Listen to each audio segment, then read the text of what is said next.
കഥ കൊറോണയുടെ ചതി.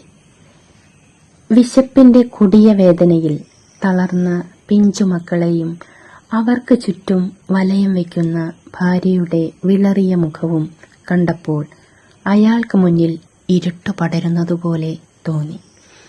എന്ത് ചെയ്യണമെന്നറിയാതെ മാനസികമായി നീറി. ഭാഗ്യം കെട്ടവൻ, ദരിദ്രൻ, അയാൾ മുറ്റത്ത് അങ്ങോട്ടും ഇങ്ങോട്ടും നടന്നു. പിന്നെ വീട്ടിലേക്ക് കയറി ഒരു ഷർട്ട് എടുത്തിട്ടിട്ട് ഭാര്യയോട് പറഞ്ഞു, ഞാൻ പുറത്തു പോയിട്ട് വരാം. ഭാര്യയുടെ നനഞ്ഞ കണ്ണുകളിലേക്ക് നോക്കാൻ അയാൾക്ക് ശക്തിയുണ്ടായില്ല. ഇന്നലെ വരെ വയറിന്റെ എരിച്ചിൽ പിടിച്ചു നിർത്താൻ എന്തെങ്കിലും ഉണ്ടായിരുന്നു. കുട്ടികളുടെ കാര്യം ആലോചിച്ചപ്പോൾ അയാൾക്ക് നെഞ്ചിൽ തീ കത്തിപ്പടരുന്നതുപോലെ തോന്നി. എന്തെങ്കിലും പണി കിട്ടുമെന്ന പ്രതീക്ഷയിൽ ചന്തയിലേക്ക് നടന്നു. അവിടെ കണ്ടെയ്ൻമെന്റ് സോണായിരുന്നു. കടകളെല്ലാം അടവായിരുന്നു. പ്രതീക്ഷകൾ തകർന്നു. സൂര്യൻ തലയ്ക്കുമേലെ നൃത്തമാടി ചൂട് കാച്ചി കുറുക്കുന്നതോ നടന്ന ദൂരമോ സമയമോ അയാൾ അറിയുന്നുണ്ടായില്ല.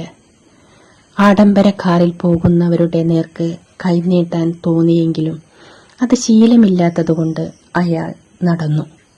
എന്തായാലും മുതലാളിയെ പോയി കാണാം, എന്തേലും തരാതിരിക്കില്ല. ചന്തയിൽ വെച്ച് 2 പ്രാവശ്യം കണ്ടപ്പോഴും കാശു തന്നപ്പോൾ വാങ്ങിക്കാൻ തോന്നിയില്ല. അടിച്ചു നിൽക്കുമ്പോൾ കൈകളിലേക്ക് കാശ് തിരികെ വയ്ക്കും. എന്നിട്ട് പറയും, ബസ് ഓടിത്തുടങ്ങും, നമ്മൾ പഴയതുപോലെ ഉഷാറാകും, എല്ലാം ശരിയാകും എന്നൊരു ആശ്വാസവാക്കും. മുതലാളിയുടെ വീട് ലക്ഷ്യമാക്കി നടന്നു. വീടിന്റെ അടുത്തെത്തിയപ്പോൾ 1-2 കാറുകൾ കിടക്കുന്നു. മോളുടെ കല്യാണമായിരിക്കുമോ? വരേണ്ടായിരുന്നു. തിരിച്ചു നടക്കുവാൻ തുടങ്ങിയപ്പോഴേക്കും എതിരെ വന്നയാൾ പറഞ്ഞു, പോയിട്ടു കാര്യമില്ല, ബോഡി കൊണ്ടുപോയി. തൂങ്ങി മരണമല്ലേ, ബോഡി വരാൻ വൈകും. എത്ര നല്ല മനുഷ്യനായിരുന്നു. ബസ് ഓടിയിട്ട് എത്ര നാളായി. കടം കയറി. പിന്നീട് അയാൾ ഒന്നും കേട്ടില്ല. ഹൃദയം വിറച്ച് തീവ്രവേദനയാൽ ശിരസറ്റം തളർന്ന് സമനില തെറ്റിയതുപോലെ വന്ന സമയത്തെ പഴിച്ചുകൊണ്ട് നടത്തം തുടർന്നു.